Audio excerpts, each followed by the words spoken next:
Welcome back to yet another episode of Barking Buddha. This is going to be a solo episode. So பொதுவாக நம்ம solo எபிசோட்ஸில் ஏதோ ஒரு படத்தை எடுத்து discuss பண்ணுவோம். ஸோ இன்னைக்கு அப்படி ஒரு படத்தை நான் சூஸ் பண்ணியிருக்கேன். ஆனால் ஏன் அந்த படத்தை சூஸ் பண்ணியிருக்கேன் அப்படிங்கிறதுக்கு ஒரு காரணம் இருக்குது. பொதுவாகவே எனக்கு ஒரு பர்த்டே ரொட்டீன் ஒன்று இருக்கும். என்னென்னா அந்த பர்த்டேக்கு முன்னத்த நாள் நைட் 12 மணி அந்த டைமில் நார்மலாக நான் ஏதோ ஒரு படம் போட்டு பார்ப்பேன். அது ஏன்னு தெரில, அப்படியே ஒரு 2-3 பர்த்டேவாக அந்த மாதிரி செட் ஆயிடுச்சு. ஒரு பர்த்டேக்கு அமிலி போட்டு பார்த்தேன். இன்னொரு பர்த்டேக்கு One Cut of the Dead அப்படின்னு ஒரு படம், காமெடி படம் போட்டு பார்த்தேன். ஆக்சுவலாக என்ன ஆகும்னா, அந்த படம் ஃபஸ்ட் டைம் போடும்போது ரேண்டமாக போட்டேன். ஒரு 10:30 மணிக்கு என்னமோ போட்டேன். அந்த படம் முடிச்சு பார்க்கும்போது நிறைய பேர் வாட்ஸ்அப்பில் விஷ் பண்ணியிருந்தாங்க. அது ஒரு மாதிரி நல்லா இருந்துச்சு. சரி, இதே ரொட்டீனை மறுபடியும் ஃபாலோ பண்ணுவோன்னு சொல்லிட்டு போன வருஷம் அமிலி பார்த்தேன். இந்த வருஷம் என்ன பார்க்கலான்னு சொல்லிட்டு ஏன்னா இந்த பேட்டர்னை மைண்ட் ஐடென்டிஃபை பண்ணாத வரைக்கும் நம்மளுக்கு நிம்மதியாக இருக்கும். பட் ஐடென்டிஃபை பண்ணிருச்சுன்னா this is going to be the interval of your life, இல்லை this is going to be the defining moment of your life. இப்போ நீ இந்த படத்தை கரெக்டான படத்தை சூஸ் பண்ணலாம், இந்த வருஷம் உனக்கு ஃபக் ஆஃப் ஆயிருங்கிற ஒரு பயத்தில், அது ஒரு இதுதான் வச்சுங்களேன், மூட நம்பிக்கை தான், பட் நல்ல நம்பிக்கை. அதனால ஏதாவது ஒரு படத்தை சூஸ் பண்ணலாம், இந்த படம் நம்மளை டிசப்பாயிண்டே பண்ணிடக்கூடாதுன்னு யோசிக்கும் போது எல்லாத்துக்குமே கம்ஃபர்ட் ஃபிலிம்ஸ்னு ஒரு சில படங்கள் இருக்கும். அது ஒவ்வொருத்தங்களுக்கும் மாறும். நான் ரொம்ப மொக்கையாக ஃபீல் பண்ணுறேன், இல்லை அன்னைக்கு எனக்கு டே ரொம்ப பேடாக இருந்துச்சு, நான் இந்த படத்தில் ஏதோ ஒரு 2-3 சீன்ஸை போட்டால் எனக்கு இல்லை, நான் காமெடி படத்தை சொல்ல, பொதுவாக காமெடி படம் போட்டால் நம்ம சிரிப்போம், நல்லா இது பண்ணுவோம். பட் கம்ஃபர்ட் ஃபிலிம்ஸுங்கிறது அது வேற மாதிரியான ரகத்தில் வரக்கூடிய படங்கள்னு வச்சுக்கோங்களேன். ஏன்னா அந்த படத்தை கூட நம்ம நிறைய கனெக்ட் பண்ணியிருந்திருப்போம். லிட்டரலாக ஹேவிங் அந்த கேரக்டர்ஸ் எல்லாம் நம்ம ஃப்ரெண்ட்ஸாக இல்லை நம்மளுக்கு ரொம்ப பிடிச்ச கேரக்டர்ஸாக இருக்கும்போது, having someone with us when we feel very low, who are not from the real world அப்படிங்கிற ஒரு ஜோனில் இருக்கக்கூடிய படங்கள் தான் கம்ஃபர்ட் ஃபிலிம்ஸ்ன்னு நான் நினைக்கிறேன். அப்படி ஒரு டேர்ம் உண்மையாலுமே இருக்கான்னு தெரியல, பட் எனக்கு அந்த மாதிரி ஒரு ஜானர் இருக்குது. நான் அதில் ஒன் ஆஃப் த ஜானர் நம்ம பாட்காஸ்ட்டில் நம்ம ஆல்ரெடி பேசியிருக்கோம். காதலும் கடந்து போகும் மாதிரியான படங்கள்லாம் எனக்கு உண்மையாலுமே சூப்பராக கம்ஃபர்ட் ஃபிலிம் லிஸ்ட்டில் சேர்ற ஒரு படம். அந்த மாதிரி எனக்கு இதுக்கெல்லாம் ஒரு லிஸ்ட் இருந்துச்சு அப்படின்னா அதில் நம்பர் 1 வர்றது எந்த படம்னு பார்த்தா ஆண்டவன் கட்டளை என்கிற ஒரு அருமையான படம். அந்த ஆண்டவன் கட்டளை அப்படிங்கிற படத்தை பற்றி தான் இன்னைக்கு நம்ம பேச போகிறோம்.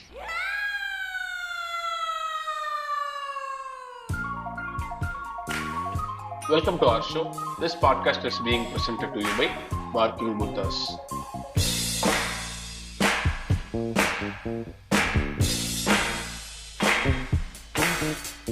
நான் இந்த பர்டிகுலர் ஃபினாமினனை இதுக்கு முன்னாடி சொல்லியிருக்கேனா இல்லையான்னு தெரில பாட்காஸ்ட்ல.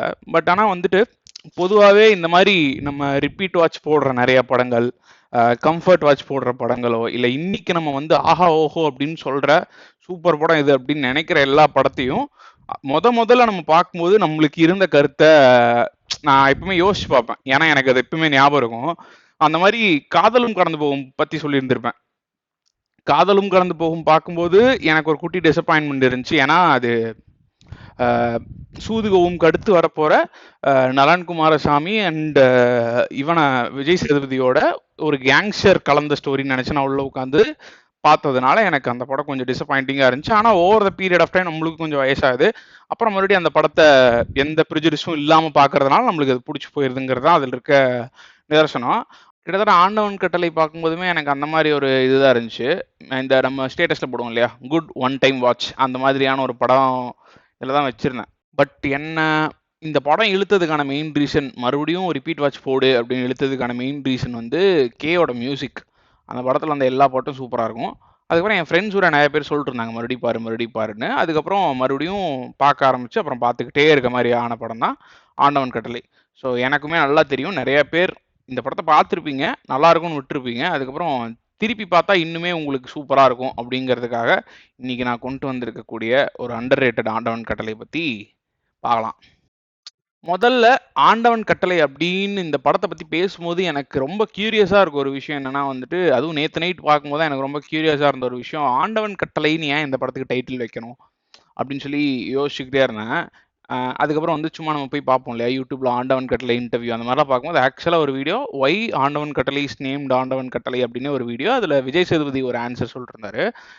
என்ன சொல்லிட்டு இருந்தாருன்னா இந்த படத்தில் என்னதான் தற்செயலாக அந்த பொண்ணோட பேரை கார்மேக குழலி அப்படின்னு ஒரு பொண்ணோட பேரை எழுதுனதுக்கு அப்புறம் பல சர்க்கம்ஸ்டான்சஸில் இயற்கையாக வந்து அவங்க 2 பேரும் வந்து கடைசியில் உண்மையான மனைவியாகவே மாறிடுறான் அந்த பொண்ணு. அதனால இது எல்லாமே ஒரு ப்ரீடிஃபைன்டு ஈவெண்ட்ஸுங்கிறதுனால இது ஆண்டவன் கட்டளையாக இருக்கலாம் அப்படின்னு நான் நினச்சிருக்கேன். ஆனால் டேரக்டரோட டேக் என்னன்னா வந்து வாழ்க்கையில் நடக்கிற எல்லா ஈவெண்ட்டுமே வந்துட்டு என்னைக்கோ ஒரு நாள் நிச்சயிக்கப்பட்டது தான், ஆல்ரெடி நிச்சயிக்கப்பட்ட ஒரு ஈவெண்ட்ஸ் தான் திரும்ப திரும்ப நடந்துக்கிட்டு இருக்கு, ஃபேட் அதுதான் அப்படிங்கிற மாதிரி அவரோட ஐடியா இருந்திருக்கு. அதனால அது ஆண்டவன் கட்டளையா இருக்கலாம் அப்படின்னு சொல்லி விஜய் சேதுபதி சொல்லிட்டு இருந்தாரு. ஸோ எனக்கு இந்த 2 ஆன்சருமே கன்வின்சிங்காக இல்லை. ஏன்னா நான் பல டைம் இந்த படத்தை பார்த்ததுக்கப்புறம் இந்த படத்தில் நிறையா ஃபேட்டை தாண்டி சான்ஸ் பேஸ்டான நிறைய விஷயங்களும் இந்த படத்தில் இருக்குன்னு வச்சுக்கோங்களேன். நம்ம எடுக்கிற டெசிஷன்ஸ் சம்மந்தப்பட்ட விஷயங்களுமே நிறையா இருக்குது. அதனால் ஆண்டவன் கட்டளைன்னு ஏன் இந்த பேருக்கு வச்சுருந்துருக்கலாம், இல்லைனா ஆண்டவன் கட்டளைக்கும் இந்த படத்துக்கும் உள்ளே இருக்கக்கூடிய சம்மந்தத்தை நம்ம வந்து மைண்டு தேடிக்கிட்டே இருக்கும் இல்லையா, அதுக்கு செமையாக ஆன்சர் பண்ண ஒரு பாட்டு என்னன்னா வந்து இந்த படத்தில் இருக்கக்கூடிய ஒரு பாட்டுன்னு நான் நினைக்கிறேன்.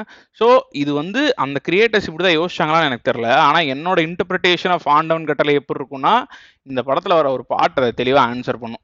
என்னன்னா அந்த பாட்டோட லிரிக்கை நான் அப்படியே படிக்கிறேன். வாழ்க்கை ஒரு ஒட்டகம், நொண்டி ஒட்டகம், வேலை தரும் சக்கரம் 2 சக்கரம், பாயும் பையன் புத்தியில் நேர்மை பச ஒட்டணும், வேலை தரும் சட்டியில் வேர்வை மலை சொட்டணும், கால் வயத்துல நிம்மதி கொட்டணும். ஸோ இதை பார்க்கும்போது ஒருத்தன் பிறக்கும் போதே அவனோட ஃபேட்டுக்கு ஏற்ற மாதிரி அவன் போக வேண்டிய இடமும் நிச்சயமாயிடுது அப்படின்னு நம்ம சொல்ல முடியாது இல்லையா. பாஷா படத்தில் வர மாதிரி நல்லவங்களுக்கு ஆண்டவன் நிறையா சோதனை கொடுப்பான், ஆனால் ஐயோ இருங்க, நல்லவங்களுக்கு நிறையா இல்லைங்க, கெட்டவங்களுக்கு எல்லாமே கொடுப்பான் ஆனால் கைவிட்டுருவான், நல்லவங்களுக்கு நிறைய பிரச்சனை கொடுப்பான் ஆனால் கைவிட மாட்டான் அப்படிங்கிற கருத்து மாதிரி தான் வந்து இந்த கருத்து. வாழ்க்கையில் ஒரு வேலையை நேர்மையாக செஞ்சுக்கிட்டே இருந்தேன்னா நீ எந்த இடத்துக்கு போகணும்னு நினைக்கிறியோ அந்த இடத்துக்கு நீ கண்டிப்பாக போகலாம் அப்படிங்கிற ஒரு நீதி கதையை தாங்கி வர ஒரு படம். அதுதான் ஆண்டவனோட கட்டளை அப்படின்னு எனக்கு இன்டர்பிரட் பண்ணுற மாதிரி ஃபீல் ஆச்சு இந்த படம்.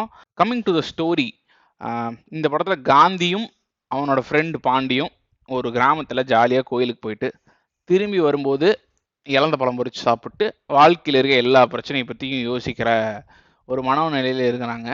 காந்தி எந்த மாதிரி ஒருத்தன் அப்படின்னா வந்து பொதுவாகவே இந்த மாதிரி பசங்களை நிறைய பேர்த்த நம்ம பார்த்துருப்போம். அவங்க அப்பா அம்மாவுக்கு நிறைய ஃபினான்ஷியல் லைபிலிட்டிஸ் இருந்திருக்கும். அவங்க செத்துனே எல்லாம் இவனோட தலையில் ட்ரான்ஸ்ஃபர் ஆகிருந்துடும். அதே மாதிரி தான் இவனுக்கு இருக்கும். அவங்க அப்பா அம்மாவோட கடனை, அவங்க அக்காவுக்கு இவன் செய்ய வேண்டிய டௌரி கடமைகள், இந்த கடமைகள் எல்லாமே இவன் மேலே கடனாக இருக்கும். இருந்தாலும் இவன் ஹில் பி ஹாப்பி. இந்த பாண்டி அவங்க கூட போயிட்டு இந்த இழந்த படத்தை பொறிச்சிட்டு வந்துட்டு கொஞ்சம் நிம்மதியாக இருக்கலாங்கிற ஒரு சிற்றின்பத்தை அனுபவிச்சுட்டு இருக்கும்போது ஒரு முயல் போன்ற ஒரு எண்ணம் வந்து அவனுக்கு உதிக்கும். அது என்னன்னா வந்துட்டு அவன் ஊரில் அவனை மாதிரியே இருந்த ஒருத்தன் ஃபாரின்லேருந்து வந்திருப்பான். அவன்கிட்ட நிறைய காசு இருக்கும், ஷோ ஆஃப் பண்ணுவான். எப்படி போனான்னா டூரிஸ்ட் விசாவில் ஃபாரினுக்கு போயிட்டு அங்கே அப்படியே தலைமறைவாக இருந்து அதுக்கப்புறம் வேலை செஞ்சு சம்பாரிச்சுட்டு அதுக்கப்புறம் டீபோர்ட் ஆகி வர்றது அப்படிங்கிற மாதிரி ஒரு ஃபார்முலாவில் அவன் போயிட்டு வந்திருந்திருப்பான். ஸோ இந்த ஜேர்னி ஆல்ரெடி ஒருத்தன் பண்ணி முடிச்சிட்டான் அப்படிங்கும்போது இதே ஜேர்னியை நம்மளும் பண்ணால் நம்மளோட பிரச்சனையெல்லாம் தீந்துரும் அப்படின்னு நினச்சி பாண்டியும் காந்தியும் சென்னைக்கு வந்து லண்டன் போகலாம் அப்படிங்கிற ஒரு முடிவில் இருக்கும்போது அவங்க என்னென்ன மாதிரி பிரச்சனைகளை சந்திக்கிறாங்க அப்படிங்கிறது தான் கதை தொடங்குது. ஸோ இதுக்கு மேலே நான் பெருசாக கதையை சொல்ல போகிறதில்ல. கதையில் நடக்கக்கூடிய ஈவெண்ட்ஸையும் அங்கங்கே டச் பண்ணிட்டு போவோம். பட் ஆனால் அப்படியே சொன்னால் உங்களுக்கு படம் பார்க்கும்போது இன்ட்ரெஸ்டிங்காக இருக்காது. பட் என் வேலை இங்கே என்னன்னு பார்க்குறேன்னா வந்து எனக்கு பிடிச்ச சில விஷயங்களை சொல்லி உங்களை செடியூஸ் பண்ணி இந்த படத்தை பார்க்க வைக்கிறது தான் என்னோட வேலை. ஸோ பேசிக்காக இப்போ நம்ம பொதுவாகவே நம்ம லைஃப்பில் நிறைய புரோக்கரேஜஸ் சந்திச்சிருப்போம். எப்படின்னா வந்துட்டு இந்த பிரசவத்துக்கு இலவசமாக வாரேம்மா, உன் பிள்ளைக்கு ஒரு பேர் வச்சும் தாரேம்மா கைண்ட் ஆஃப் கைஸ் நிறைய பேர் இருப்பாங்க கவர்மெண்ட் ஆஃபீஸ் முன்னாடி. பொதுவாக ஃபார் எக்ஸாம்பிள் நம்ம ஒரு லைசன்ஸ் எடுக்க போகும்போது ஆஃபீஸ் முன்னாடி எல்எல்ஆர்லேருந்து அதுக்கப்புறம் உனக்கு டிரைவிங் லைசன்ஸ் வாங்கி கொடுத்து, வண்டி வாங்கினா வண்டியை ரெஜிஸ்ட்ரேஷன் பண்ணி கொடுத்து, அதுக்கப்புறம் இன்சூரன்ஸ் கிளைம் பண்ணி கொடுத்துன்னு சொல்லிட்டு எல்லாத்துக்குமே கவர்மெண்ட்டுக்கு சம்மந்தமே இல்லாத ஒரு ஆள் கவர்மெண்ட்டுக்கும் நம்மளுக்கும் நடுவில் இருந்து எல்லா வேலையுமே பண்ணிட்டுருப்பார் இல்லையா. ஸோ நம்மளும் இந்த மாதிரி நிறைய சர்வீசஸை கடந்து தான் வந்திருப்போம். This might seem like an easier way out. So அதனால நம்ம இதை ஆப் பண்ணுறோம். ஸோ காந்தியும் கிட்டத்தட்ட இந்த மாதிரி அவன் முதலாக தேர்ந்தெடுக்கிற ஒரு வழியே வந்து எந்த மாதிரி இருக்குன்னா, லண்டன் மாதிரி ஒரு ஊருக்கு டூரிஸ்ட் வீசாவில் போயிட்டு அங்கே பாஸ்போர்ட் இதெல்லாம் கிழிச்சிட்டு அகதியாக அங்கேருந்து அதுக்கப்புறம் கன்வெர்ட் ஆகி வேலை செய்யலாம் அப்படிங்கிற ஒரு ஐடியாவில் தான் இருக்கான். ஸோ அதுவே வந்து ஒரு ப்ராப்பர் வே கிடையாது. ஆனாலும் அதை சூஸ் பண்ணி இங்க வரான். அவன் என்ன நம்பிக்கிறான் அப்படின்னா, இது மட்டும்தான் நான் பண்ண போற ஒரே தப்பு, ஆனா அங்க போய் நான் நேர்மையா வாழ போறேன் அப்படின்னு சொல்றான். ஏன்னா காந்தி பொதுவாகவே நேர்மையான ஒரு ஆளு. அவன் ஊர்ல நேர்மையா இருக்கான். அவனுக்கு கிடைச்ச எல்லா கடனுமே அவங்க அப்பா மூலமா டிரான்ஸ்ஃபர் ஆன கடனும் அவங்க அக்காவுக்கு டௌரியா கொடுக்க வேண்டிய பணமும் தான் அவனுக்குள்ள இருக்கக்கூடிய பிரச்சனைகள். ஸோ இந்த பிரச்சனையை ஸ்டார்ட் பண்ணோம்னா, இந்த ஒரு குட்டி இதை தாண்டிட்டேன் அப்படின்னா இதுக்கப்புறம் நான் நேர்மையா தட்டுக்கல்வி ஏதோ ஒன்று பண்ணி நான் வந்து சம்பாரிச்சுக்கிறேன் அப்படின்னு நினைக்கிறான். ஏன்னா அவன் ஊர்ல அவனுக்கு வேலை இல்லை. So he has to do it. இது வந்து லைஃப் ஆர் டெத் மொமெண்ட் தாங்கிற மாதிரியான ஒரு இதெல்லாம் இருக்கான். ஸோ அதனால காந்தி முறையா ஒரு குட்டி பொய் சொல்லி இதுக்கப்புறம் நான் வாழ்க்கையில பொய்யே சொல்ல மாட்டேன், இது அப்படியே மறந்துடலாம் அப்படின்னு நினைக்கிற ஒரு தருவாயில் தான் இருக்கான்.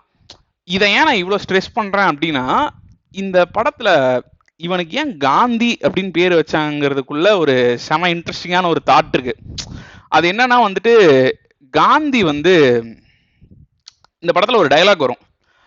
நம்ம விஜய் சேதுபதிக்கு வந்துட்டு விஜய் சேதுபதியோட பேர் தான் காந்தி. ஸோ விஜய் சேதுபதிக்கு வந்துட்டு விசா அப்ரூவல் ரிஜெக்ட் ஆகும்போது அந்த விசா அப்ரூவல் ஆஃபீஸர் என்ன சொல்லுவான்னா வந்துட்டு, once again Gandhi is taken off ட்ரெயினோ இல்ல டிராப்ட் ஆஃப் ட்ரெயின் அப்படின்னு, ட்ரெயின்ல இருந்து தவிர்க்கப்பட்டாருங்கிற மாதிரி ஏதோ ஒரு டயலாக் வரும்னு வச்சுங்களேன். இது வந்து it roots back to an historical event. அது என்னன்னா, சவுத் ஆப்பிரிக்கால காந்தியை வந்து காந்தியோட பயோகிராஃபியில வந்து காந்தி சொல்லியிருப்பாரு, இந்த மாதிரி சவுத் ஆப்பிரிக்கால என்ன வந்து நான் வந்து ஒரு second actual Gandhi, Mahatma Gandhi. So அவர் வந்துட்டு சவுத் ஆப்பிரிக்காவில் நான் ட்ரெயினில் போயிட்டு இருந்தேன். அப்போ ட்ரெயினில் போயிட்டு இருக்கும்போது நான் ஃபர்ஸ்ட் கிளாஸ்ல இருந்தப்போ ஒரு வெள்ளைக்காரன் பார்த்துட்டு, இவன் யாரா கருப்பா இருக்கான், இவன் வந்து என் கூட உட்காந்தா இவன் கண்ட்ரியை நான் தான் பிடிச்சி வச்சிருக்கேன், இவன் என் கூட உட்காந்தா ரொம்ப அசிங்கமா இருக்கும், ஸோ கிளம்பு, நீ எல்லாம் இந்த ஜேர்னியில் என் கூட வரவே கூடாது, ஸோ இறங்கு அப்படின்னு சொல்லி ட்ரெயினை விட்டு இறக்கிட்டாங்க அப்படின்னு சொல்லிட்டு அவரோட பயோகிராஃபி புக்கில் சொல்லியிருந்திருப்பாரு. ஸோ அந்த ஹிஸ்டாரிக்கல் ஈவெண்ட்டுக்கு ஒரு குட்டி ஆனெக்டோட் இருக்கும் இந்த படத்துல. ஆனா இன்னும் நான் சொல்ல வந்த ஹை வந்துருச்சான்னு கேட்டா கிடையாது. அந்த அந்த காந்தியோட பயோகிராஃபி புக்கோட பேரு மை எக்ஸ்பெரிமெண்ட்ஸ் வித் ட்ரூத். ஆக்சுவலா இந்த படம் வந்து என்னன்னா வந்து காந்திஸ் எக்ஸ்பெரிமெண்ட்ஸ் வித் ட்ரூத் தான். ஆனா மகாத்மா காந்தியோட எக்ஸ்பெரிமெண்ட்ஸ் வித் ட்ரூத் கிடையாது, நம்மளோட Vijay Sethupathi AK Gandhi's experiment with truth. ஒரே ஒரு குட்டி பொய் சொல்லி டூரிஸ்டா லண்டனுக்குள்ள போய் வேலையை செஞ்சு முடிச்சிடலாம் அப்படின்னு ஒரு குட்டி விதைய போடுறான் மண்ணுக்குள்ள. ஆனா அந்த அந்த பொய் வந்து பெரிய மரமா மாறி பெரிய பிரச்சனையா மாறி ஏன்டா பொய் சொன்னோம் அப்படின்னு நினைக்க வைக்கிற ஒரு தருவாயை கிரியேட் பண்ணுது அப்படிங்கிறது தான் இந்த படம் அப்படின்னு சொல்லி என்னோட இதை வந்து நான் கீழே வைக்கிறேன் யுவர் ஆனர். சரி, இந்த மாதிரி ஒரு பியூட்டிஃபுல்லான ஒரு ஈவெண்ட்டும் நேர்மையா இருந்த ஒரு காந்தி ஒரு குட்டி பொய் சொல்றான், அதுக்கப்புறம் பெரிய பிரச்சனை வருது அப்படிங்கிறது மட்டும் இருந்தா இந்த கதையை கம்ப்ளீட் பண்ணிருமான்னு கேட்டா கண்டிப்பா கம்ப்ளீட் பண்ணாது. கம்ப்ளீட் பண்ணும், ஆனா மணிகண்டன் எடுத்த ஆண்டவன் கட்டளை படத்தோட எஃபெக்ட் இது கொடுக்குமான்னு கேட்டா கண்டிப்பா கொடுக்காது. ஸோ ஒரு படம் நம்மளை வந்து இன்னும் இம்மர்ஸ் பண்ணணும், அதுக்கப்புறம் வந்துட்டு அது அதோட மேக்ஸிமம் எக்ஸ்ட்ராக்ட் பண்ணணும்னா அதுல செமையா இருக்கக்கூடிய ஒரு ஒரு ஒரு விஷயம் என்னன்னா வந்து லேயரிங் அண்ட் யூனிவர்ஸ் பில்டிங். இப்போ யூனிவர்ஸ் பில்டிங்னா உடனே நம்ம பேசிக்கா நம்மளுக்கு இருக்க எக்ஸாம்பிள்ஸ் என்னவா இருக்கும் அப்படின்னா வந்துட்டு, பயப்படாதீங்க, நான் வந்து இந்த லியோ யூனிவர்ஸ் அதெல்லாம் சொல்ல மாட்டேன். இப்போ சூப்பர் டீலக்ஸ் எடுத்துக்கலாம். அவர் வந்து என்ன சொல்றாருன்னா, சூப்பர் டீலக்ஸ் வந்து என்னோட யூனிவர்ஸ், அதில் இருக்கக்கூடிய லாஜிக்ஸோ இல்லை அதில் இருக்கக்கூடிய அப்பியரன்சஸ் இல்லை மனிதர்கள் எல்லாருமே வந்து தியாகராஜன் குமாரராஜா யூனிவர்ஸ்குள்ளே இருக்கக்கூடிய ஆட்கள் அப்படின்னு அவர் சொல்றாரு இல்லையா. அது கண்டிப்பாக அதை அப்ரிஷியேட் பண்ணணும். ஆனால் அதெல்லாம் தாண்டி வேற லெவலில் அப்ரிஷியேட் பண்ண வேண்டிய ஒரு விஷயம் என்னன்னா, இந்த மாதிரி ஸ்டாண்ட் அலோன் படங்களில் வர ரொம்ப ஜெனுவனான ஒரு யூனிவர்ஸ் பில்டிங் இருக்கும். அது என்னன்னா வந்து, இப்போ நம்ம ஒரு ஒரு விஷயத்தை பற்றி ஒரு கதை எடுக்கிறோம் அப்படின்னா அந்த விஷயத்துக்கு உண்மையான பல விஷயங்கள் அதே யூனிவர்ஸில் இருக்கும் இல்லையா. ஸோ இப்போ இந்த படத்தில் ஒருத்தனுக்கு நிறைய கடன் பிரச்சனை இருக்கு, அவன் வந்து வெளிநாடு போகணும்னு நினைக்கிறான் அப்படிங்கிற ஒரு விஷயம் எதிலிருந்து உருவாகுதுன்னா, அதுக்கு அதை தாண்டி இருக்க மனிதர்களும் அந்த பிரச்சனை வரப்போற மனிதர்களும் அதே யூனிவர்ஸ்குள்ள இருப்பாங்க. கரெக்டா? ஸோ இந்த படத்துல நம்ம ஃபோர்கிரவுண்ட்லயோ பேக்ரவுண்ட்லயோ நிறைய பார்க்கக்கூடிய ஒரே விஷயம் என்னவா இருக்கும்னா, இந்த கடன் பிரச்சனைங்கிறது எல்லாத்துக்குமே ஒரு ரிப்பீட்டிங் தீமா இருந்துகிட்டே இருக்கும். ஹீரோக்கு இருக்கும், ஹீரோ ஃப்ரெண்டுக்கு இருக்கும், அதுக்கப்புறம் ஆப்போசிட் இருக்கவங்களுக்கு இருக்கும். அந்த கடன் பிரச்சனையை ஒவ்வொருத்தங்க எப்படி டீல் பண்றாங்கன்னு இருக்கும். கடன் நான் கொடுத்துட்றேன் ஆனால் லேட் ஆகும்னு சொல்ற மனிதர்களும் இருப்பாங்க, கடனுக்காக திருடுற மனிதர்களும் இருப்பாங்க, இந்த மாதிரி நிறைய பேர் இருப்பாங்க இல்லையா. இப்போ இந்த கடன்லாம் ஏன் நடக்குதுங்கிறதுக்கான தேவைகளும் படத்துல பேக்ரவுண்ட்ல இருக்கும். எப்போ ஒரு க்ரௌட் இருந்தாலுமே படத்துல அந்த க்ரௌடு எய்தர் சம்பளத்துக்காக சண்டை போட்டுக்கிட்டு இருக்கோம், இல்லை போராடிக்கிட்டு இருக்கோம், இல்லைன்னா தொழிலுக்காக போராடிக்கிட்டு இருக்கோம். ஈவன் காந்தியே ஏன் வந்து சென்னை வந்தோ இல்லை லண்டன் போயோ சம்பாதிக்கணுங்கிற ஒரு தேவை இருக்குன்னா அவன் ஊர் அவனுக்கு வேலை இருக்காது. அது ஆக்சுவலாகவே அவன் ஒரு மொமெண்ட்ல சொல்லுவான் அவன் மாமாட்ட, மாமா நான் இங்கே இருந்தால் 4 வருஷம் இல்லை 5 வருஷம் ஆனால் கூட உங்கள் கடன் அடைக்க முடியாது, நான் லண்டன் போனால் தான் மாமா அடைக்க முடியும், இங்கே என்ன மாமா இருக்குது அப்படின்னு அவனே சொல்லுவான். ஸோ எம்ப்ளாய்மெண்ட்டும் சேலரி இஷ்யூவும் ஒரு பெரிய பிரச்சனையாக இருந்துக்கிட்டே இருக்கும். இதெல்லாம் தாண்டி ஒரு ஃபில்ம் மேக்கர் வந்து இந்த கதையை உண்மையாலுமே உணர்ந்து வேற லெவலில் யோசிச்சிருக்காங்கிறது எங்கெல்லாம் உங்களுக்கு தெரிய வரும்னா வந்து படத்தில் விஷுவலாக ஏதோ ஒரு விஷயம் உங்களை என்கேஜ் பண்ணிக்கிட்டே இருக்கும். ஆன் டாப்பிங் ஆல் தீஸ் செமையாக ஒரு விஷயம் இருக்கும். இவனுங்க ஒரு வீட்டை கடைசியாக பிடிச்சி போவானுங்க, அந்த வீட்டில் ஒரு தூக்கயிறு இருக்கும். அந்த வீட்டில் ஒருத்தன் இருந்திருப்பான், அவன் தூக்கு போட்டிருப்பான். அவன் ஏன் தூக்கு போட்டிருக்கான், தூக்கு போடுறதுக்கான ஒன் ஆஃப் த மெயின் ரீசன்ஸ்ல எப்பவுமே ஃபினான்ஷியல் பிரச்சனை வந்து சேர்ந்துடும். ஆன் டாப்பிங் திஸ் அவனுங்க எதை கன்வின்ஸ் பண்ணி அதே வீட்டில் தங்கிடுவானுங்கன்னா, சென்னையில் எந்த வீட்டில் நீ போய் பார்த்தீங்கனாலுமே ஏதோ ஒரு வீட்டில் இந்த தூக்கயிறு இதே மாதிரி தான் இருந்துகிட்டு இருக்கும் அப்படின்னு சொல்லி ஒரு ஒரு ஒரு சின்ன ஒரு காமிக்கல் டயலாக் மாதிரி தான் இருக்கும். ஆனால் நீங்கள் உட்காந்து யோசிச்சு பார்த்தீங்கன்னா அது it is directly routing to the financial issue, இந்த குளோபலைசேஷன், அதுக்கப்புறம் இந்த எம்ப்ளாய்மெண்ட் இஷ்யூ, சேலரி பிரச்சனை, கடன் பிரச்சனை அப்படிங்கிற ஒரு விஷயத்தெல்லாம் போய் நிற்கும். ஸோ இந்த மாதிரி பல விஷயங்கள் சேர்ந்து இது ஒரு நம்பகத்தகுந்த தன்மையுடைய ஒரு யூனிவர்ஸ். இதுக்குள்ள காந்திங்கிற ஒருத்தனை நம்ம பக்கத்துல இருந்து பார்க்குறோம். அவனுக்கு இந்த பிரச்சனை இருக்கு, இந்த பிரச்சனையிலிருந்து இவன் வெளில வரணும்னா இந்த அண்டர்டாக் பரவாயில்ல குட்டியோண்டு போய் சொல்லிக்கிட்டுமே அப்படின்னு சொல்லி நம்மளும் நினைக்கணும். ஸோ அதுக்காக பண்ணப்பட்ட ஒரு செமையான விஷயம் தான் அது. அதுக்கப்புறம் நடக்கக்கூடிய டர்ன் ஆஃப் ஈவெண்ட்ஸ் வந்து அவன் லைஃப்ல ஏன்டா போய் சொன்னங்கிற ஒரு முடிவுக்கு வர வைக்கும். ஆனா எடுத்துனே வந்துடுறது இல்லையா, அது அந்த கேரக்டருக்கு ஒரு பெரிய ஜேர்னி இருக்கும். அந்த ஜேர்னி எக்ஸ்பிளைன் பண்றதுக்கு முன்னாடி இன்னும் சில விஷயம் எனக்கு ரொம்ப இன்ட்ரெஸ்டிங்கா பட்டது இந்த படத்துல அப்படின்னா வந்துட்டு, இந்த படத்துல நிறைய இந்த பொதுவாகவே வந்து நம்ம எந்த கதையை தொடங்குறதா இருந்தாலும் வந்து அந்த கதைக்கு ஒரு நல்ல ஐரடி இருந்தா அந்த கதையை தொடங்குறதுல ஒரு குட்டி இன்ட்ரெஸ்ட் இருக்கும். ஆனா சில டைம் இந்த ஐரணியோட ஒரு கதையை தொடங்குறதுல இருக்கக்கூடிய பிரச்சனை என்னன்னா, ஐரணி ஐரணி ஐரணி அப்படின்னு சொல்லி நம்ம வைக்கும்போது என்ன ஆயிரும்னா படமே வந்து அந்த கதை வந்து ரொம்ப ஆர்கானிக்கா இருக்காதுங்கிற ஒரு பயம் இருக்கும். ஆனா இந்த ஐரணியை ஒரு கதைக்குள்ள பிளேஸ் பண்றதுல மிகப்பெரிய மாஸ்டர் வந்து மணிகண்டன்கிறதுல எனக்கு எந்த இதுவுமே இல்லை. ஒன்று நான் பார்த்த ஒன் ஆஃப் த மாஸ்டர்ஸ்ல ஒன்று கமல்ஹாசனோட படத்துல நிறைய ஐரணி, சூப்பர் ஐரணி இருக்கும், மெட்டவர்ஸ் இருக்கும். அதே மாதிரி மணிகண்டனோட படத்துல இந்த ஐரணியை வந்து அப்படியே சூப்பரா அந்த சோசியல் கமெண்ட்ரியா யூஸ் பண்றது ரொம்ப சூப்பரா இருக்கும். அதுல எனக்கு ஒரு சில விஷயங்கள் பிடிச்சிருந்துச்சு. ஸோ அதை நான் ஜஸ்ட் ஸ்ப்ரேட் அப், அதுக்கப்புறம் அந்த கேரக்டர்ஸ் ஜேர்னிக்கு போயிடலாம். ஸோ அதில் one of the main irony வந்து என்னன்னா வந்து இவனுங்க ஃபர்ஸ்ட் இந்த வீடு பார்ப்பானுங்க. அந்த வீடு பார்க்கும்போது அதில் ஒரு ஹவுஸ் ஓனரும் ஒய்ஃபும் இருப்பாங்க.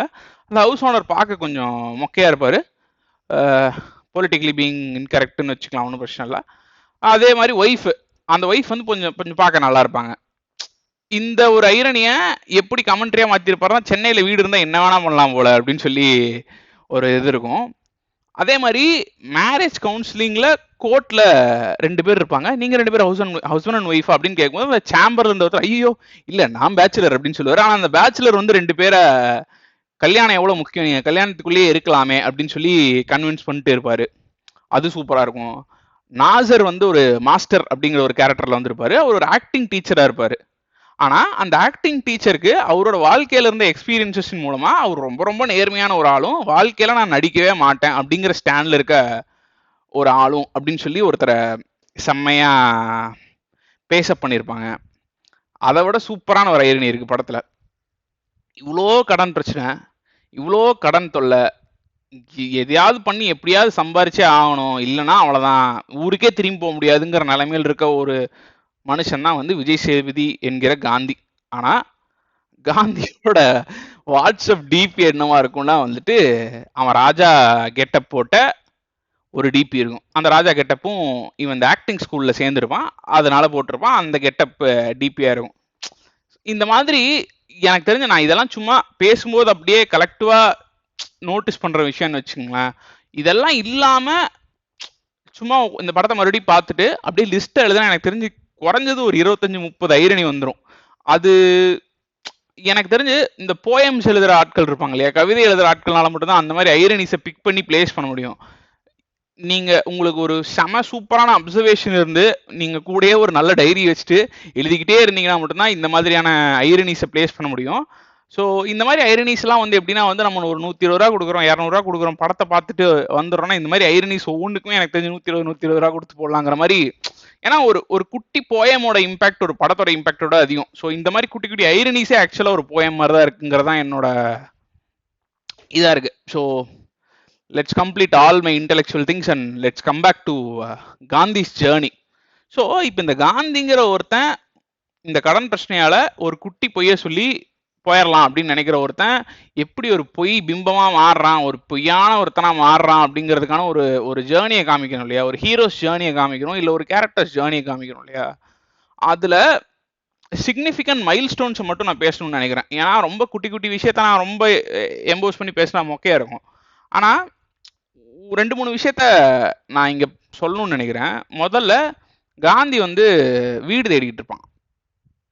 வீடு தேடும்போது அவங்க கூட காரமேகம்னு ஒரு வீடு தேடுற புரோக்கர் வந்து வீடு தேடிக்கிட்டு இருக்கும்போது, தம்பி நீ வந்து மேரிடாப்பா அப்படின்னு சொல்லி அந்த வீட்டு ஓனர் கேட்கும்போது, கல்யாணம் ஆயிடுச்சு அப்படின்னு சொல்லி காரமேகம் சொல்லுவான். விஜய் தேவி ஷாக் ஆயிரும். ஷாக் ஆனோன்னா அந்த புரோக்கரே ஷாக்க குறை சென்னையில ஷாக்கே ஆகக்கூடாது அப்படின்னு சொல்லி சொல்லுவான். சொல்லிட்டு உனக்கு கல்யாணம் ஆச்சுன்னா தான் வீடு கொடுப்பானுங்க, அதனால ஷாக்க குறை ஷாக் ஆகாது அப்படின்னு சொல்லியிருந்துருவான். இந்த இந்த விஷயத்த நம்ம அப்படியே மறந்துடும். ஆனா படத்துல ஒரு மொமெண்ட்ல ஹீரோயினை கன்வின்ஸ் பண்ணுங்கிறதுக்காக விஜய் சேதுபதி ஊமையா நடிச்சுக்கிட்டு இருப்பான். அப்ப இந்த விஷயம் விஜய் சேதுபதிக்கும் அவன் கூட இருக்க ஒரு கேரக்டருக்கு மட்டும்தான் தெரியுமே தவிர வேற யாருக்குமே தெரியாது. வேற ஒரு ஃப்ரெண்டு பக்கத்தில் இருக்கும்போது அந்த பொண்ணுகிட்ட ஊமையா அவன் ஃபோன் பேசும்போது அந்த பொண்ணு இந்த இவனோட ஃப்ரெண்டு ஷாக் ஆயிடுவான். இந்த மொமெண்ட் எப்போ நடக்கும்னா படத்துல கிளைமேக்ஸுக்கு முன்னாடி நடக்கும்னு வச்சுக்கோங்களேன். அப்ப விஜய் சேதுபதி வந்து இவன் ஃப்ரெண்டு கிட்ட சொல்லுவான், டேய் ஷாக்க குறடா, ஏன் ஷாக் ஆகிற அப்படின்னு சொல்லுவான். ஸோ ஆக்சுவலா என்ன ஆயிருக்கும்னா ஒரு குட்டி போய் சொல்ல ஆரம்பிச்சு இவ்வளோ பெரிய ஜேர்னில விஜய் சேதுபதி இல்ல காந்தியோட பர்ஸ்பெக்டிவ் எந்த மாதிரி இருந்திருக்கும்னா, இந்த பொய்யை பில்ட் பண்ணி எப்படியாச்சும் இதுலேருந்து வெளில போனோம்னா பொய் பொய்யா சொல்லி அவனும் எந்த மொமெண்ட்டுக்கு வந்திருப்பான்னா ஆரம்பத்தில் அந்த புரோக்கர் இருந்தார் இல்லையா அந்த மொமெண்ட்டுக்கு வந்திருந்திருப்பான். அதே மாதிரி படத்துல இன்னொரு செமையான ஒரு மொமெண்ட் இருக்கும். இவங்க ஒரு பாஸ்போர்ட் ஆஃபீஸ்ல இவனுங்க ஒரு பாஸ்போர்ட் புரோக்கரேஜ் ஆஃபீஸ்ல வந்து ஒரு பெருசு இருப்பாரு. அந்த பெருசு வந்து அக்யூரேட்டா எல்லாத்தோட சைனையும் போடுவார். ஆனா அவர்கிட்ட போயிட்டு ஒரு டிவோர்ஸ் ஃபார்ம்ல சைன் வாங்கும்போது மட்டும் அவர் போட மாட்டார். இல்ல இது ஒரு பொண்ணோட வாழ்க்கை அப்படின்னு சொல்லி முடிச்சிருவாரு. ஆனா அந்த மொமெண்ட்ல காந்தி எந்த மாதிரி இருப்பான்னா ஷாக் எல்லாம் குறைச்சு இதெல்லாம் சொன்னாதாங்க நடக்கும் அப்படிங்கிற மொமெண்ட் இருப்பான். ஏன்னா அவன் ஃப்ரெண்ட் ஆல்ரெடி போயிருப்பான் ஃபாரினுக்கு. ஸோ நம்மளும் போயிடுவோம் அப்படின்னு சொல்லிட்டு நான் இது என்ன அந்த அந்த இது மாதிரியே வரையணும் அவ்வளவுதானே நானே வரைகிறேன் அப்படின்னு சொல்லி அவனே சைன் போடுவான். ஸோ காந்தி எந்த ஜோன்ல இருப்பானா எதையாவது பண்ணி எதையாவது போய் சொல்லி நான் ஃபர்ஸ்ட் போயிடுறேன், லண்டனுக்கு போயிட்டு நான் புது காந்தியா மாறிடுவேன் அப்படிங்கிற ஒரு நம்பிக்கையில இருக்கக்கூடிய ஒருத்தன் ஆயிடுவான். இந்த இடத்துல நம்மளுக்கு தெளிவாவே தெரிய வரும், இப்படி இருந்தான் ஒருத்தன் ஆனா செம்மையா இந்த மாதிரி ஒருத்தனா மாறிட்டான். பட் இப்பவும் பரவாயில்ல, இதை சொல்லியாவது எப்படியாச்சும் தப்பிச்சிடுறா அப்படின்னு சொல்லி தான் நம்மளுக்கு நம்ம மைண்டு ப்ரொபல் பண்ணும் நம்மளை. ஸோ இந்த மாதிரி இருக்க ஒருத்தனுக்கு எது வந்து அடுத்த இன்ஃப்ளூயன்ஸா மாறும் அப்படின்னா, இப்போ வரைக்கும் காந்திக்கு எது இன்ஃப்ளூயன்ஸா இருக்கும் இல்லை எக்ஸாம்பிளா இருக்கும்னா, அவன் ஊர்ல அவன மாதிரியே டூரிஸ்ட் விசால போன லண்டனும் அதுக்கு முன்னாடி போன இவனோட ஃப்ரெண்டான பாண்டியும் தான் இருப்பாங்களே தவிர, அவனுக்கு ஏன் வந்து let me go back to the truth அப்படிங்கிற ஒரு ஜோன் ஏன் கிரியேட் ஆகாதுன்னா அவனுக்கு ப்ராப்பரான எக்ஸாம்பிள்ஸ் இருந்திருக்காது. ஆனா அவனுக்கு ஆக்சுவலாகவே ஒரு கட்டத்தில் வேலை கிடைச்சிடும் சென்னையிலேயே. அந்த வேலையை சூப்பராக பண்ண ஆரம்பிச்சிருவான். பண்ண ஆரம்பிச்சதுக்கு அப்புறம் அவனுக்கு கிடைக்கிற ரொம்ப பியூட்டிஃபுல்லான 2 எக்ஸாம்பிள். ஒன்று மாஸ்டர், அவர் ஒரு ஆக்டிங் டீச்சர் ஆனால் வந்து நடிக்க மாட்டார். அதுக்கப்புறம் வந்துட்டு ப்ளஸ் அவருக்கு ஒரு பெரிய மூக்கு இருக்கும், பார்த்தாலே பயமாக இருக்கும், அது ஒன்று. அதுக்கப்புறம் வந்துட்டு நம்ம கார்மேக குழலி, அவளும் வந்துட்டு ஒரு செம ஜேர்னலிஸ்ட், அவளும் பொய்யே சொல்ல மாட்டா. பட் அவளையும் இந்த ஸ்கீம் ஆஃப் திங்ஸ்குள்ள நம்ம கொண்டு வந்துட்டோம், அவளையும் இப்படி ஒரு கேவலமான பொய்யை சொல்ல வச்சிட்டோம், ப்ளஸ் இவ்வளோ கஷ்டமாயிடுச்சு அவளுக்கு அப்படிங்கும்போது காந்தி முதலா வந்து அவனுக்கு ஆக்சுவலாக புரிய வரும், நம்ம சொன்ன ஒரு பொய் ரொம்ப பெரிய ஒரு பொய்யா மாதிரி நிறைய பேர்த்த அஃபெக்ட் பண்ணிக்கிட்டு இருக்கு அப்படின்னு சொல்லிட்டு அவன் முடிவு பண்ணி ஆக்சுவலாகவே இல்லை இது வேலைக்கு ஆகாது அப்படின்னு சொல்லிட்டு மாஸ்டருக்கே தெரிஞ்சாலும் பரவாயில்ல, நான் அவர்கிட்டயே சொல்லிக்கிறேன், நான் உங்கள்கிட்டயும் சொல்லிடுறேன், நான் பண்ணதெல்லாம் தப்பு தான் அப்படின்னு சொல்லிட்டு முடிவெடுத்துட்டு கடைசியாக வந்து அவன் ஒன்று பண்ணுவான். நான் வந்து இதுக்கப்புறம் நேர்மையாக தான் தேர்ந்தெடுக்க போறேன் அப்படின்னு அவன் ஒன்று பண்ணுவான். அது ஏன் பண்றான் அப்படின்னா, இந்த 2 எக்ஸாம்பிள்ஸை பார்த்ததன் மூலமா அவன் அதை பண்றான். பண்ணதுக்கப்புறம் அவன் வாழ்க்கையில் நினைச்சது நடந்துச்சா நடக்கலையாங்கிறத நீங்களே ஸ்கிரீன்ல பார்க்கலாம். ஸோ பேசிக்கா நான் முன்னாடியே சொன்ன மாதிரி இது ஒரு செம நீதிக்கதையோட டெம்ப்ளேட் தான். முதல்ல ஷார்ட்கட்டை பார்த்து ஆசைப்பட்டு அதில் போன ஒருத்த மாதிரியே போய் அதெல்லாம் நடக்கலாங்கும் போது நேர்மையா பண்ணாலே நடந்துரும் அப்படிங்கிற இன்னொரு எக்ஸாம்பிளை பார்த்து திருந்தும் ஒரு நல்ல மனிதனாக மாறுகிறான் காந்தி. இப்போ நான் ஆரம்பத்திலேயே அந்த யூனிவர்ஸ் பில்டிங்கை பத்தி சொன்னேன். ஸோ நான் ஐரனிஸ் பத்தியோ இல்லை லேயரிங் அந்த யூனிவர்ஸ் பில்டிங் காந்தியோட ஜேர்னி இதெல்லாம் பத்தி பேசலாம். ஆனால் இதெல்லாம் ஸ்க்ரீனுக்கு வரணும்னா எக்ஸிகியூஷன் ஒரு விஷயம் தேவைப்படுது. அதனால படத்தோட டெக்னிக்காலிட்டிஸை பத்தி கண்டிப்பா பேசிதான் ஆகணும். எனக்கு மணிகண்டன்ட்ட ரொம்ப ரொம்ப ரொம்ப ரொம்ப பிடிச்ச ஒரு விஷயம், மெயினாக 2 விஷயம், இது ரெண்டுமே ஈக்குவல் தான், இதுக்கு நம்பர்லாம் போட முடியாது.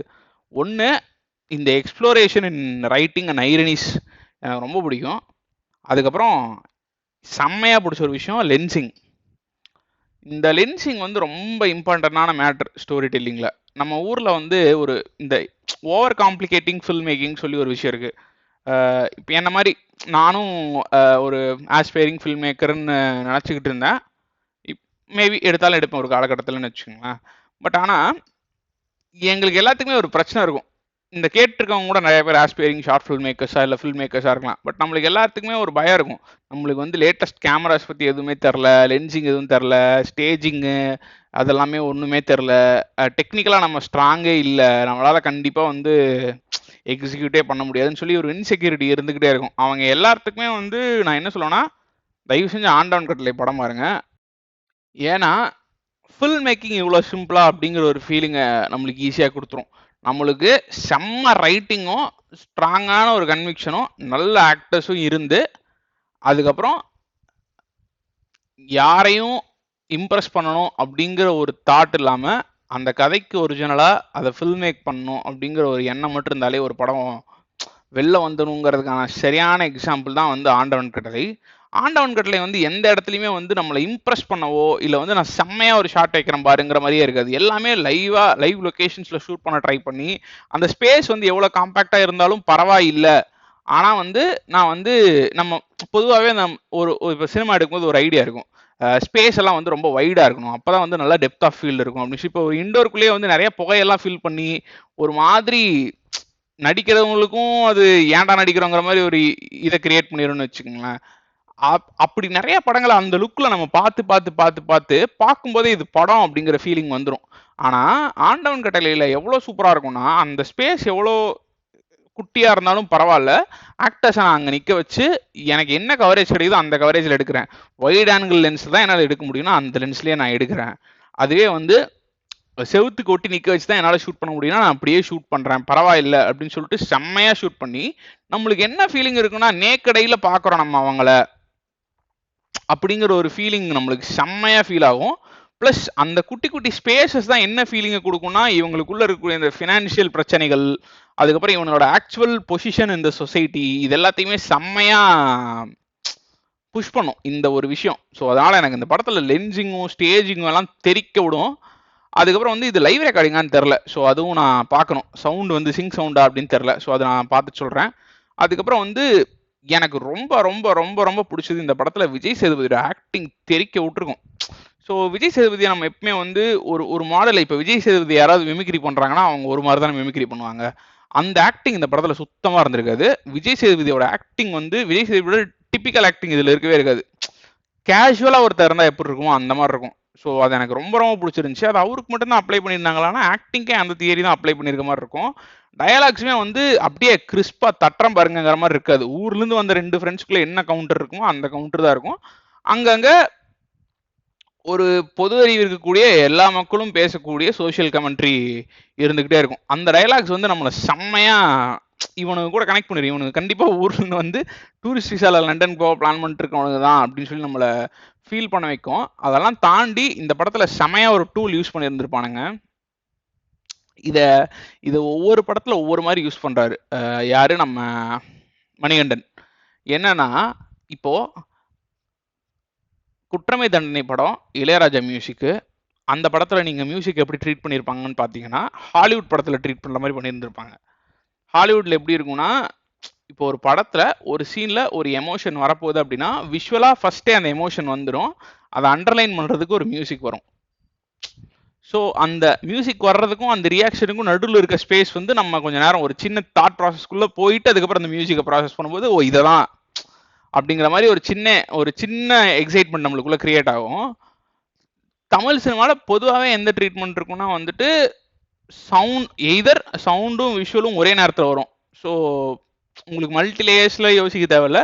என்ன சோக மியூசிக்னா சோக மியூசிக் வரும், சோக விஷுவல் வரும். அது ஒரு விதத்தில் வந்து உங்களை நல்லா டேரக்டர் என்ன நினைக்கிறாரு அப்படிங்கிறத வந்து கரெக்டாக உங்களுக்கு புஷ் பண்ணாலுமே என்ன பிரச்சனைனா வந்து அதில் வந்துட்டு பெருசாக அந்த ஒரு மாதிரி என்ன சொல்கிறது ரொம்ப டைனமிக்காக ஃபீல் ஆகுமானா அப்படி ஃபீல் ஆகாது. ஆனால் சர்ப்ரைசிங்லி ஆண்டவன் கட்டளையில் வந்து அந்த ட்ரீட்மெண்ட் ஆஃப் த மியூசிக் தான் இருக்கும். இன்ஃபேக்ட் நிறைய இடத்துல வந்து சோக சீன் வர்றதுக்கு முன்னாடியே சோக மியூசிக் ஸ்டார்ட் ஆயிரும்.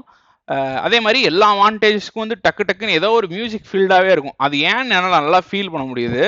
ஏன்னா இந்த மாதிரியான ட்ராமா படங்களில் வந்துட்டு என்ன பிரச்சனைனா வந்து ஈஸியாக ஆடியன்ஸோட அட்டென்ஷனை கிராப் பண்ணுறது கஷ்டமாக இருக்கும். ஏன்னா இதில் ஃப்ளாஷியான ட்விஸ்ட்டும் டேர்னும் பெருசாக இல்லைங்கிறதுனால you can only engage them with music. So அதனால் இருந்த டெசிஷனாக இருக்கலாம். ப்ளஸ் அது சூப்பராக ஒர்க்கும் ஆயிருந்துச்சு நிறைய இடத்துல.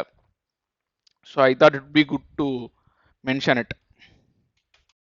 ஓகே, ஸோ கடைசியாக coming to the final thoughts. நான் முன்னாடியே சொன்ன ஆரம்பத்திலேயே ஆண்டவன் கட்டளைங்கிறது ஒரு நீதிக்கதை. அந்த நீதிக்கதையை வந்து படமாக்கப்பட்டிருக்குன்னு சொல்லிட்டு. ஸோ நீதிக்கதையில் வந்து என்றைக்குமே வந்து கடைசியில் இதுதான் ஏன் கரெக்டு அப்படின்னு தெளிவாக சொல்கிற ஒரு மொமெண்ட் இருக்கும் இல்லையா? அந்த மாதிரி ஆண்டவன் கட்டளை படத்துலையும் ஒரு செம மொமெண்ட் இருக்கும். ஆனால் ஒவ்வொரு டைமும் நான் அதை மறந்துடுவேன். என்னன்னா வந்துட்டு விஜய் சேதுபதி வந்து ஏன் வந்து பண்ண தப்பெல்லாம் திருத்திடணும் அப்படின்னு நினைக்கிறான்னா அவனுக்கு உண்மையாலுமே வேலை கிடைச்சிடும் சென்னையில். ஆனால் அந்த வேலையில் அவன் இருக்கணும் அப்படின்னா அவன் மாஸ்டருக்கு அவன் பொய் சொன்னது தெரியக்கூடாது. அதனால அவருக்கு தெரியறதுக்கு முன்னாடியே அந்த பொய்யை அவன் மறைச்சிடணும் அப்படின்னு சொல்லிட்டு தான் அவன் எவ்வளவோ ட்ரை பண்ணி கடைசியில் ஆக்சுவலாகவே அது நடந்துடும். ஆனால் அதுக்கப்புறமா அந்த செயலில் அவன் அவன் அவன் உணர்ற விஷயம் என்னன்னா உண்மையாக ஒரு விஷயத்த பண்ணால் அந்த விஷயம் சீக்கிரம் முடிஞ்சிடும். ஸோ உண்மையை தான் சொல்லணும் அப்படிங்கிற ஒரு கருத்து அவனுக்கு தெரிஞ்சதுக்கப்புறம் இப்போ நம்மளோட மைண்ட் எப்படி இருக்குன்னா வேணாம் அதான் நடந்துருச்சு, எல்லாம் நடந்துருச்சு, இப்போ நீ சொல்லனாலும் மாஸ்டருக்கு தெரிய போகிறது கிடையாது அப்படின்னு நம்ம நினைப்போம். ஆனால் கடைசி அவன் சொல்லிட்டு இருப்பான் மாஸ்டர்கிட்ட. ஆனால் சொல்கிற சீனுன்னு ஒன்று இருக்காது. அது ஒரு சின்ன ஹிண்ட் மட்டும் இருக்கும். நாசர் ஒரு டயலாக் மட்டும் இருக்கும். இவன் மட்டும் அப்போவே சொல்லியிருந்தான்னா இவன் அடிக்கிறது மட்டும் இல்லை, இவனை போலீஸ்லேயே பிடிச்சி கொடுத்துட்டு இருப்பேன், எப்படியோ இது பண்ணிட்டான் அப்படின்னு சொல்லிட்டு அவர் போயிருந்திருப்பாரு. ஸோ எப்படி இருக்குன்னா இதில் கடைசியாக இந்த நீதி அண்டர்லைன் பண்ணுற மாதிரி தான். என்ன சர்க்கம்ஸ்டான்சஸாக இருந்தாலும் அந்த இடத்துல நீ உண்மையாக நேர்மையாக இருந்துரு. தப்பே பண்ணாலும் அதுக்கப்புறம் ஒத்துக்க, தப்பு பண்ணிட்டேன், சாரி நான் திருந்திட்டேன்னு ஒத்துக்க அப்படிங்கிற ஒரு நீதியை அண்டர்லைன் பண்ணியிருந்திருப்பானுங்க. அண்ட் ஆஃப்டர் ஆல் தட் நம்ம முன்னாடியே சொன்ன மாதிரி இந்த நீதிக்கதை ஆண்டவன் கட்டளையோட நீதிக்கதையோட ஒரு கருத்து என்னன்னா வந்துட்டு நீ நேர்மையாகவும் உண்மையாகவும் இருந்தனா நீ எந்த இடத்துக்கு போய் சேரணும்னு நினைக்கிறியோ அந்த இடத்துக்கு கண்டிப்பாக போய் சேருவ அப்படிங்கிறது தானே. ஸோ அதனால் வந்து அதே மாதிரி இந்த படத்தில் கடைசியாக Gandhi will go to London நேர்மையாகவும் உண்மையாகவும் இருந்ததுனால அப்படிங்கிற ஒரு நீதிக்கதையோட இந்த படம் முடியும்னு நினைக்கிறேன். ஸோ இதுதான் நான் இந்த படத்தை பற்றி சொல்லணும்னு நினச்சது. இந்த படத்தை பற்றி பேசுறதுக்கு சூப்பராக இருக்குது. பட் இதை ஒரு எபிசோடாக ரெக்கார்ட் பண்ணும்போது ஒரு சில ரெஸ்ட்ரிக்ஷன்ஸ் இருக்குது. ஏன்னா எதை சொல்லணும், எதெல்லாம் உங்களை இன்ட்ரெஸ்ட் பண்ண போகுது, அதெல்லாம் நான் சொல்லி ஸ்பாயில் பண்ணிடணுமா என்னன்னே தெரில. பட் ஓகே, நீங்கள் ஈவன் இந்த எபிசோடை கேட்டுட்டு அதுக்கப்புறம் அந்த படத்தை பார்த்தீங்கன்னா கூடவே உங்களுக்கு இன்னும் இன்ட்ரெஸ்டிங்காக இருக்கும். ஏன்னா அவ்வளோ கன்வின்சிங்கான பர்ஃபார்மன்ஸும் சூப்பரான வேர்ல்ட் பில்டிங்கும் சூப்பரான இதுவும் இருக்கும். ஸோ அதனால் வந்து தயவுசெய்து இந்த படத்தை பாருங்கள். ஆண்டவன் கட்டளை பார்த்துட்டு ஷேர் பண்ணுங்கள். நிறைய பேர் அந்த படத்தை பார்க்கட்டும், நிறைய பேர் கனெக்ட் ஆகி சந்தோஷமாக இருக்கட்டும். So thank you for listening to this episode. இந்த எபிசோட் நல்லா இருந்துச்சுன்னா இந்த எபிசோடை ரேட் பண்ணுங்கள். அப்புறம் எங்களை இன்ஸ்டாகிராமில் ஃபாலோ பண்ணுங்கள், ஸ்பாட்டிஃபைல ஃபாலோ பண்ணுங்கள். அடுத்து இந்த மாதிரி ஏதாவது ஒரு படத்தை பற்றி பேசணுன்னா சொல்லுங்கள். அதுக்கப்புறம் கமெண்ட்டும் பண்ணுங்கள், மெசேஜும் பண்ணுங்கள். நன்றி, வணக்கம்.